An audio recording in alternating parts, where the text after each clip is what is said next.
Welcome back, Blade Gang. This old sword with you, and we're revisiting the Wharncliffe blade today.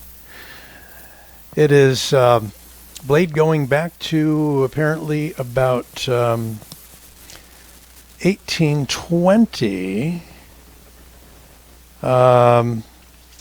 and a gentleman by the name of Lord of Wharncliffe, whose actual name was James Archibald Stuart Wortley Mackenzie, I guess it's easier to call him Lord of Wharncliffe, was having dinner with his relative Archdeacon Corbett in Great Britain. During wine, the conversation turned to cutlery and the lack of innovation in spring knives, which we assume meant slip joints. Not wishing to criticize where they could improve, he laid their heads together and with the assistance of a practical man succeeded in producing a new pattern knife. And here's some examples. And I am reading, to give full credit, an article from a blog from Knife Depot. So that is a little bit, very little bit, about the Wharncliffe design.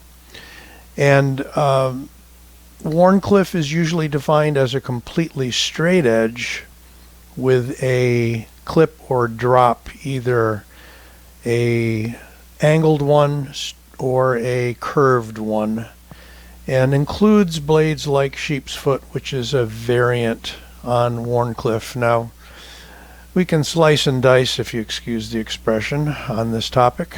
For a long time, you may have your opinion and ideas on what constitutes a Wharncliffe, and others may have different ones. So, since I'm 2 minutes into the video, I don't want to get into a virtual debate about that. However, these are all examples of either Wharncliffes or modified Wharncliffes. Let's look at a pretty perfect example of a Wharncliffe. This is the Roxy 4 by We. It is a design by Todd Knife and Tool. I've shown it a few times before. It is one of my favorite Wharncliffe style blades. Some consider it to be kind of a space age looking knife. I just think it's very industrial, and love all of the features that the Todd brothers applied to this knife. It's a frame lock. You can use very easily the slot, finger flick it. It works quite well. It's got a great detent, full titanium handle, S35VN blade, and their trademark clip.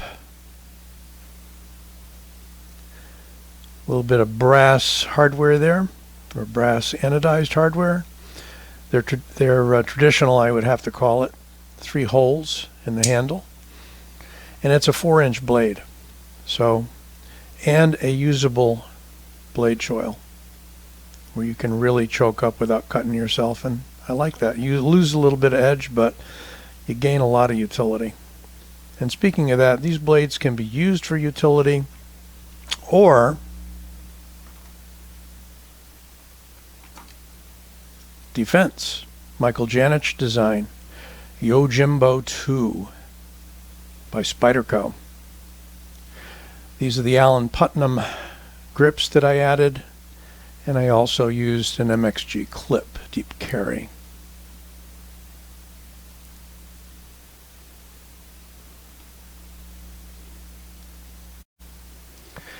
The Yojimbo was designed as a defensive tool first and utility blade second.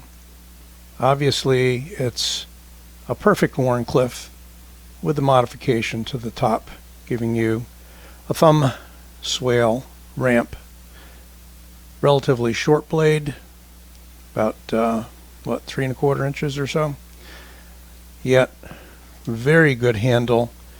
And as Michael Janich says, he uses this for utility, carries one every day. So kind of a fine tip. He designed that so that it would pass easily through any material, particularly flesh. And he's demonstrated the capabilities of this knife with pork roasts, of all things, with a dowel in the middle and saran wrap around it and clothing over that. He's gotten into the weeds, into the nitty-gritty with regards to the effectiveness of this design. Hollow ground on this one, and I think we were flat ground, yes, on the Roxy 4. Well, we can't go much further without looking at the veritable elephant knife in the room. This is the huge, humongous, heavy, what is it? It is the Dirk Pinkerton designed, and boy, slipping, hang on, Proponent. I got a lot of names to remember, sorry folks, and brain's probably getting a little older. This is the Proponent, this is the original one, or it could be actually have come second to the all titanium S35VN model. This one's D2, massively thick blade. It's just a, I don't know, this is like the steam shovel of Wharncliffe blades, and it fires with authority. It doesn't matter if you use the back flipper or these huge powerful thumb studs. It's an amazing knife. Can I finger flick it? I don't know. Well, more easily I could use the fuller. Let's see. I don't even know if I'm grabbing on that fuller. Well, no, because there's not that much of a shoulder on the fuller. I mean, yeah, I could roll it out like that. And I don't have it with me. I always do this. There is a steel peg that goes through that hole and screws in on the other side. So if you got time and you're working hard with this knife, it will turn it into a veritable fixed blade. It's not a secondary, flick it lock like you see on a lot of blades. It is a post that goes through and secures the handle and liner to the blade. Pretty amazing. Wide open construction with 2 barrel spacers and what you would call a securing point for the clip, because it is a switchable clip. How about that? Let's put that guy back for a minute. We don't have a switchable clip on the Yojimbo, and we don't have one on the wee Roxy 4. Figure I'd just go back and mention that. Another Dirk Pinkerton design, the Main Street. And this is the original full-size Main Street that they erroneously labeled Little Main Street, and by now everybody has heard that story. This one is in what appears to be kind of a laminate carbon fiber. I don't think it's a full carbon fiber.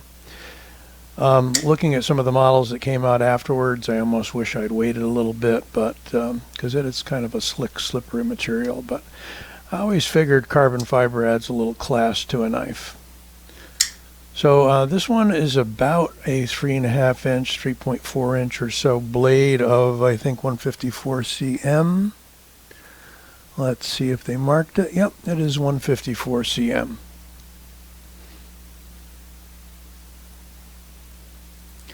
And looks like this video isn't going super smooth because I'm forgetting things. And time for a battery change, my camera says, so bear with me. Be right back. Okay, so miracle of virtual life here. We have a new battery in the camera, and we're back with our review of Wharncliffe knives.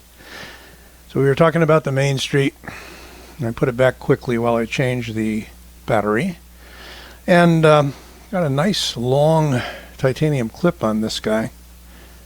It's the favorite of many. Jimping's kind of smooth. Dirk likes this jimping on the sides with the spine exposed. It's kind of nice. but it looks nice, but if you're looking for rough jimping or effective jimping, that may not be it. He has a similar pattern that he puts inside the handle scales, which is interesting. This knife has hidden liners, and most of these are weight relieved, with possibly the exception of the big guy there in the middle. We're going to check that in a minute, though. But again, a very traditional Wharncliffe, with the way the spine comes down meets the straight edge. Interesting little factoid here is that Todd Knife and Tool will tell you they never make a straight edge. So there actually is, I don't know if we can demonstrate it, actually is a slight curve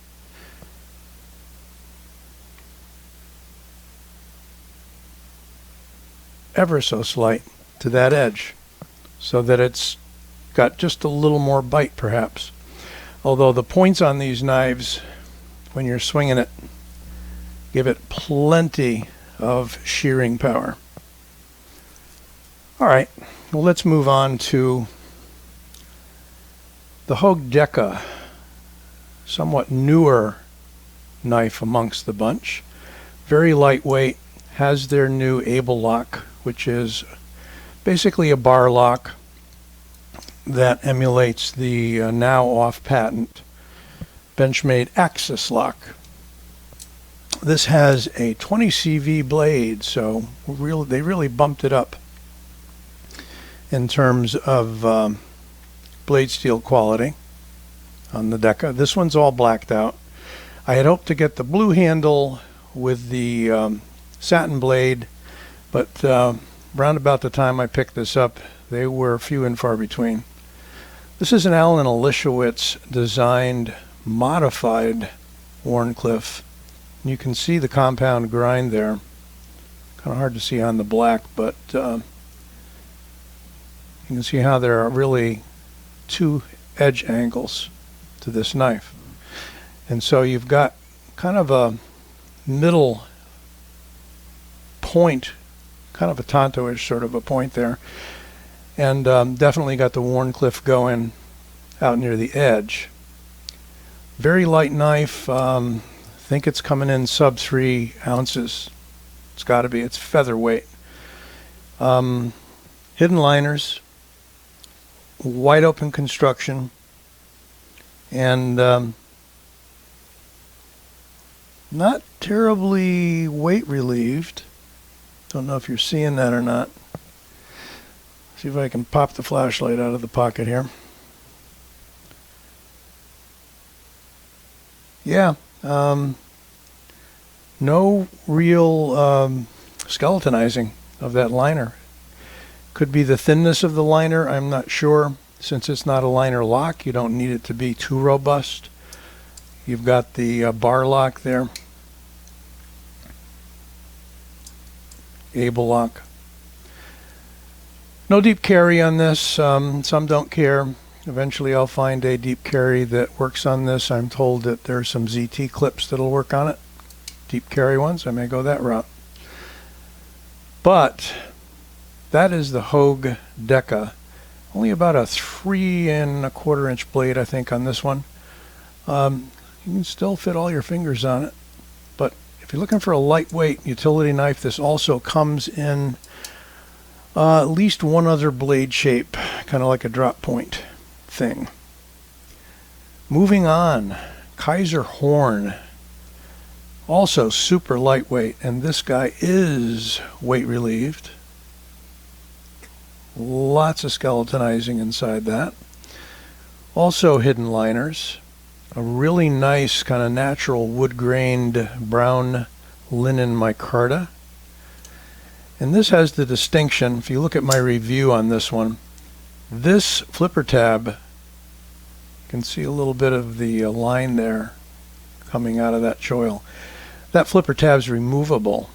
How about that? So when you take that off, you have a full finger choil there.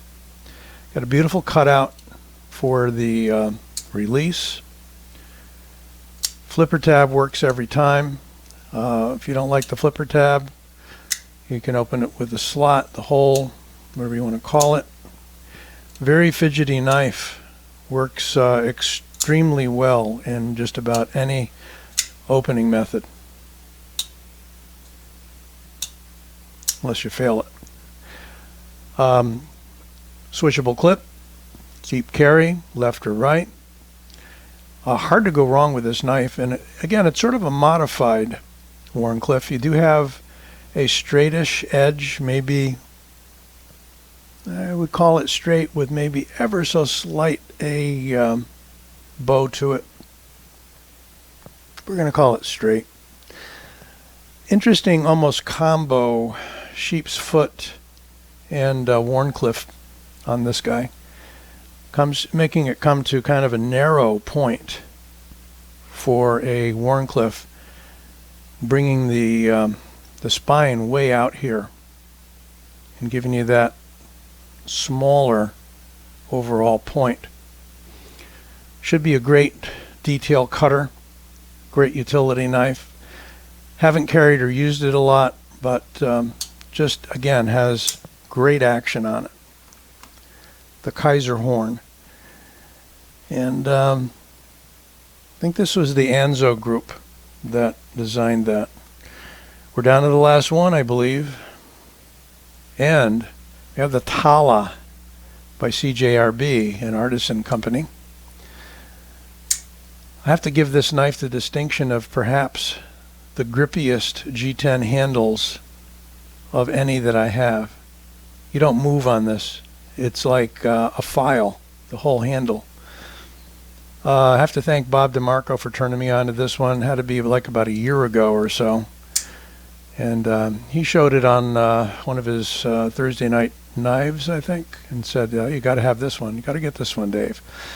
Because he knew I liked Wharncliffes. And there it is. You have no jimping on the top, but you have a large swale for your thumb. We have a fairly usable finger choil that's right in front of the flipper tab. It's certainly usable. And it looks like they cant the heel of that edge forward a little bit so you don't stick yourself on a point. Really interesting compound swedge grind on this knife, and it's a D2 knife. This one is in a bluish gray, one of my favorite colors. You can see that the Proponent is also in that bluish gray. I did say switchable clip and a lanyard hole, yes. You certainly get a good grip on this knife. You have to hold it in your hand to understand how grippy, almost sharp and file-like this milling work on the handle is. Pretty crazy.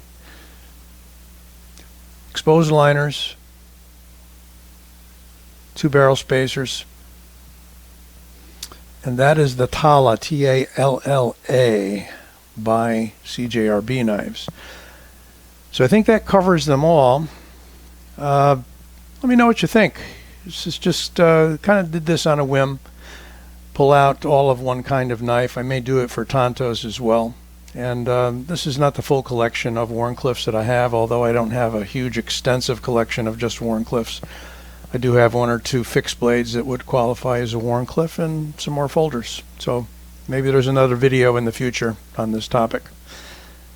Don't forget to give this a like and subscribe if you haven't already. You'll get notified on all my videos as they come up.